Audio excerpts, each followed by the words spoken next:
लड़की लड़का पति और पत्नी भी तीसरे व्यक्ति का एंट्री कर रहे हैं और वो भी परमेश्वर से क्या हो रहे हैं, अलग हो रहे हैं। मैं आपको छोटी सी उदाहरण बताऊंगा।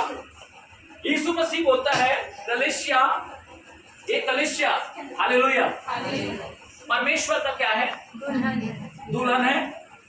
कितने लोग विश्वास करते हैं कलीसिया परमेश्वर का दुल्हन है? पक्का दुल्हन है, आमीन। अगर दुल्हन अशुद्ध हो तो क्या दूल्हा लेके जाएगा? नहीं। अगर दुल्हन जो है अशुद्ध हो तो क्या उसे दूल्हा लेके जाएगा? हालेलुया, मत कहिए ना, हालेलुया, बोलो यीशु प्रभु के जय। एक दुल्हन जो है अशुद्ध है तो क्या उसे दूल्हा लेके जाएगा? तो हम क्या है परमेश्वर के? हम क्या है? कलीसिया क्या है? परमेश्वर का दुल्हन है।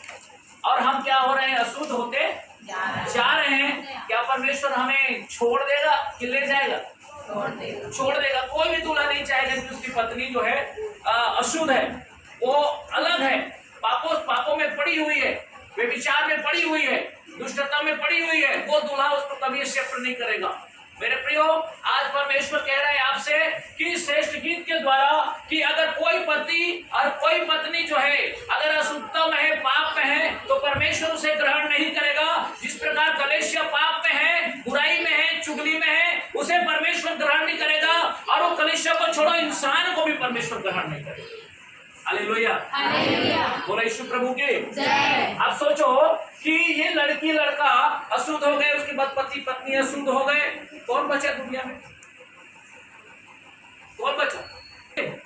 और परमेश्वर ने कहा फूलों फलों पृथ्वी से भर जाओ, और भर वो लोग रहे जो पाप कर रहे हैं, भर वो लोग रहे ज्यादा।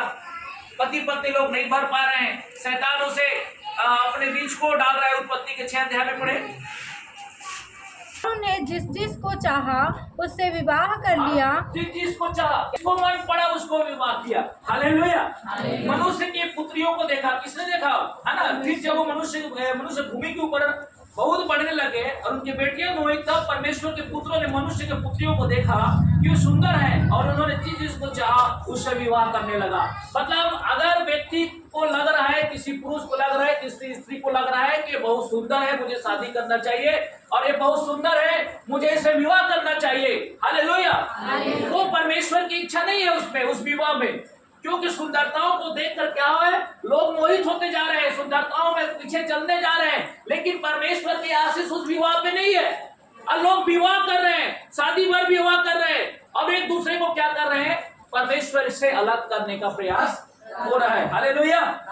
और जब यहाँ पर जो उससे बच्चे पैदा हुए, आगे पढ़ेंगे, तब यहोवा ने कहा मेरा आत्मा मनुष्यों से सदा लोभ विवाद करता ना रहे। हाँ, मेरा परमेश्वर कहता है मैं सदा, परमेश्वर कहता है मैं सदा मेरे मनुष्यों से मैं विवाद नहीं करूंगा, बोलता है। क्योंकि मनुष्य भी शरीर ही है। हाँ, मनुष्य भी शरीर ही है। उसकी आयु 120 वर्ष की होगी। उसकी आयु 120 वर्ष की होगी। उन दिनों में पृथ्वी पर दानव अब दानव आ गए, बोलो यीशु प्रभु की जय। अब वो गलत तरीका से विवाह हुआ, मतलब सुंदरताओं को देखकर क्या हुआ?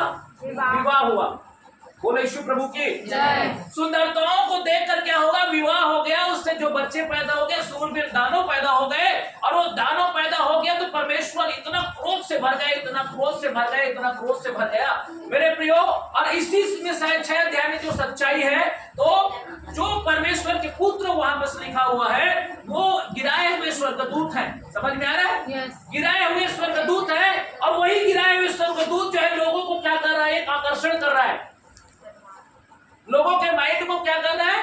भ्रमित कर रहा है, ताकि ये पाप में हमेशा पड़े रहे। और उससे जो बच्चे पैदा होंगे उससे क्या होगा? सूरवीर दानव पैदा होंगे, जो परमेश्वर के लिए से अच्छी बात, परमेश्वर के राज्य के लिए अच्छी बात नहीं है मेरे प्रियो। और परमेश्वर को जल प्रलय करके मारना पड़ा। क्या करके मारना पड़ा? जल प्रलय करके परमेश्वर को मारना पड़ा। आप उत्पत्ति में पढ़े होंगे, उसके आगे जाओगे तो जल प्रलय हुआ है, और सारे लोगों को जल प्रलय करके परमेश्वर ने मार दिया। मेरे प्रियो, आज अगर आप गलती करोगे, परमेश्वर आपको छोड़ देगा। आप 60 से 70 साल 80 साल से ज्यादा धरती पे नहीं रहोगे, दुनिया पे नहीं रहोगे। इसके बाद परमेश्वर से मुलाकात होना ही है। आप परमेश्वर को प्रेम करोगे तो परमेश्वर आपसे वही बात करेगा, जहां पास वो रहता है वही लेके जाएगा। लेकिन खुदा को आज प्रेम नहीं करोगे तो अपने पास नहीं रखेगा। जिन्होंने कहा मुझे खुदा नहीं चाहिए, उनको परमेश्वर ने अलग रखा, अपने पास से अलग रखा। मेरे प्रियो, कोई भी दुल्हन जो है, हालेलुया, अपने उस पति को एक्सेप्ट नहीं करेगा जो अशुद्ध है, और कोई भी दूल्हा अपने दुल्हन को एक्सेप्ट नहीं करेगा जो अशुद्ध है। आज अशुद्ध इतने लोग हो गए संसार में, इतने पाप में लोग गिर चुके हैं, इतने पापों में पड़े हुए हैं, लेकिन परमेश्वर से ग्रहण नहीं कर रहे हैं, इसलिए लोगों की अचानक मृत्यु होती जा रही है। हालेलुया, बोले यीशु प्रभु की हालेलुया। श्रेष्ठ गीत कह रहे हैं कि शादी से पहले का जो संबंध और शादी के बाद में जो गलत संबंध, दोनों को मैं एक्सेप्ट नहीं करूंगा। बोला आमीन, ताली बजाइए प्रभु यीशु मसीह के। शादी से पहले का जो संबंध रिलेशनशिप में किसी के साथ, लड़की के साथ, लड़के के साथ है, या शादी के बाद किसी गैर मर्द, गैर स्त्री, गैर पुरुष है, उसे मैं क्या करूंगा? एक्सेप्ट नहीं करूंगा। बोला चाहे तुम कुछ भी कर लो, बोला प्रभु यीशु मसीह ने। हालेलुया, एक्सेप्ट नहीं करूंगा बोला। हालेलुया, बोले यीशु प्रभु की। श्रेष्ठ गीत ये बताना चाह रहा है कि जो पवित्रता में शोभायान होगा, पवित्रता में रहेगा, मैं उसे क्या करूंगा? ग्रहण करूंगा। मेरे प्रियो, परमेश्वर का वचन यही है कि जब तक आप अपने जीवन में है, परमेश्वर की महिमा करें, परमेश्वर की आशीष को पाए, परमेश्वर की दया को पाए। आप लड़की और लड़का का जो संबंध है इस दुनिया में बहुत चरम सीमा पे है, बहुत सारा चरम सीमा में काम कर रहे हैं। एक पास्टर ने मुझे कल बताया, उसकी कलेक्शन में 2 लड़की लोग आते थे, लड़की तो बहुत सारे आते थे, लेकिन 2 बहुत अच्छे लीडर लोग थे। वो लीडर बोले उस लड़की को कि तेरे लिए हम रिश्ता लाएंगे, शादी करना है। नहीं पास्टर जी, अभी हमें शादी क्या नहीं करना है, शादी नहीं करना है। उसकी माँ बाप बोल रहे हैं, अरे पास्टर जी अच्छे से प्रार्थना तो में पढ़ने दीजिए, फिर करेंगे। हालेलुया।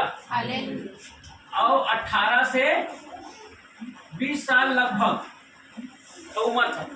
कितने साल का उम्र था? 18 से 20 साल। चर्च में क्या करते थे? रीडिंग करते थे, चर्च में क्या करते थे? प्रार्थना करते थे।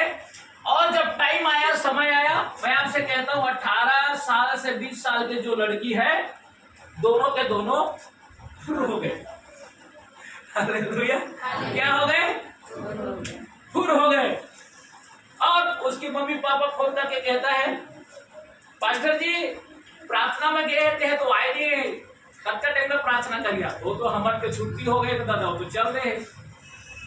किसके बहाना भी घर से निकले उन लोग? क्या बना रहे थे परमेश्वर को? बेवकूफ कि खुद बेवकूफ है? अरे जिसने सृष्टि का निर्माण किया उसको कोई बेवकूफ बना सकता है? जिसने आकाश और पृथ्वी के निर्माण किया उसको कोई बेवकूफ बना सकता है? वो क्या पास्टर उसका भला नहीं करता? भला के लिए बोला था कि नहीं बोला था कि तू वेट कर, तेरे लिए रिश्ता लेके आएंगे। हालेलुया। वो फरार हो गए और लोग बोलने लगे कि तुम्हारी बेटी तो प्रभु यीशु मसीह पर विश्वास करती है, प्रार्थना करती है, दुआ करती है, लेकिन कैसे भाग गए। अब यीशु भी बदनाम, माँ बाप भी बदनाम, और उससे ज्यादा बढ़कर पास्टर बदनाम।